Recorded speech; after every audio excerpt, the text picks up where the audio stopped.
ಅಲಸ ಮನೆಯಲ್ಲಿ ಇಟ್ಟು ಪೂಜೆ ಮಾಡುವ ಪ್ರತಿಯೊಬ್ಬರೂ ತಿಳಿದಿರಲೇಬೇಕಾದ ವಿಷಯಗಳು. ಕೆಲವರ ಮನೆಯಲ್ಲಿ ಮನದೇವರ ಹೆಸರಿನಲ್ಲಿ ಕಲಸ ಇಡುತ್ತಾರೆ, ಇನ್ನು ಕೆಲವರು ಲಕ್ಷ್ಮೀ ಕಲಸ ಇಡುತ್ತಾರೆ. ಆದರೆ ತಿಳಿಯಿರಿ ಸ್ನೇಹಿತರೆ, ಕಲಸ ಎಂದರೆ ಅದು ತಾಯಿ ಮಹಾಲಕ್ಷ್ಮಿಯ ಸ್ವರೂಪ. ಆದ್ದರಿಂದ ಕಲಸವನ್ನು ಇಡುವಾಗ ತುಂಬಾ ಹುಷಾರಾಗಿ ಇರಬೇಕು. ಲಕ್ಷ್ಮೀ ಸ್ವರೂಪವಾದ ಕಲಸದ ಬಗ್ಗೆ ತಿಳಿಯೋಣ. ಆದರೆ ಅದಕ್ಕೂ ಮೊದಲು ಲಕ್ಷ್ಮೀದೇವಿಯ ಆಶೀರ್ವಾದವು ನಿಮ್ಮ ಮೇಲೆ ಇರಬೇಕೆಂದು ನೀವು ಬಯಸಿದರೆ ಈ ವಿಡಿಯೋವನ್ನು ಲೈಕ್ ಮಾಡಿ, ಕಾಮೆಂಟ್ ಬಾಕ್ಸ್ನಲ್ಲಿ ಓಂ ಲಕ್ಷ್ಮೀನಾರಾಯಣಾಯ ಎಂದು ಬರೆಯಿರಿ. ಕಲಸಕ್ಕೆ ಸ್ಟೀಲ್ ಅಥವಾ ಬೆಳ್ಳಿ ಕೋಟಿಂಗ್ ಮಾಡಿರುವ ಆರ್ಟಿಫಿಷಿಯಲ್ ಕಲಸದ ಚೊಂಬನ್ನು ಬಳಸಬೇಡಿ.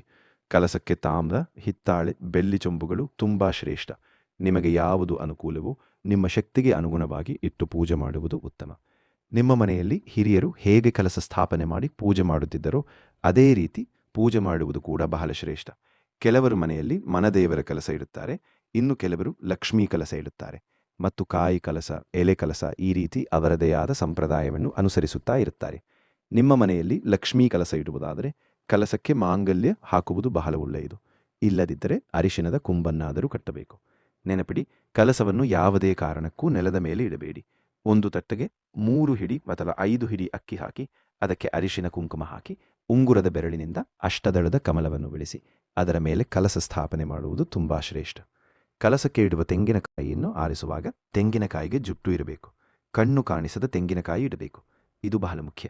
ಕಲಸಕ್ಕೆ ವೀಳ್ಯದ ಎಲೆ ಅಥವಾ ಮಾವಿನ ಎಲೆ ಯಾವುದಾದರೂ ಇಡಬಹುದು. ಆದರೆ ಎಲೆ ಹರಿದಿರಬಾರದು, ತೂತಾಗಿರಬಾರದು. ಎಲೆಗಳು ಒಂದೇ ಅಳತೆಯಲ್ಲಿರಬೇಕು.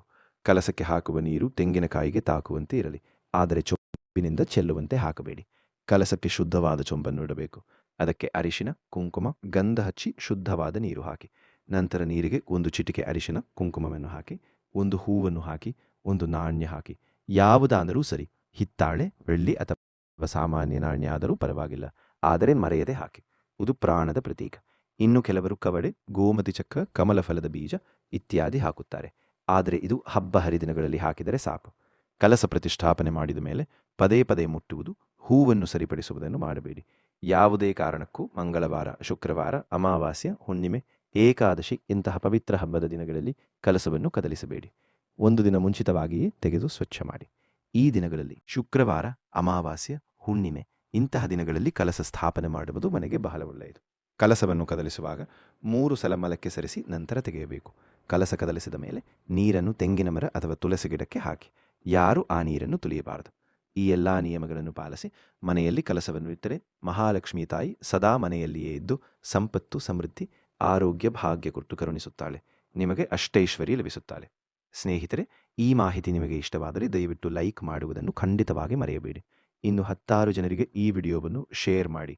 ಮತ್ತಷ್ಟು ವಿಡಿಯೋಗಳಿಗಾಗಿ ನಮ್ಮ ಚಾನೆಲ್ ಅನ್ನು ಸಬ್ಸ್ಕ್ರೈಬ್ ಮಾಡಿಕೊಳ್ಳಿ. ಕೇಳಿದ್ದಕ್ಕಾಗಿ ಧನ್ಯವಾದಗಳು.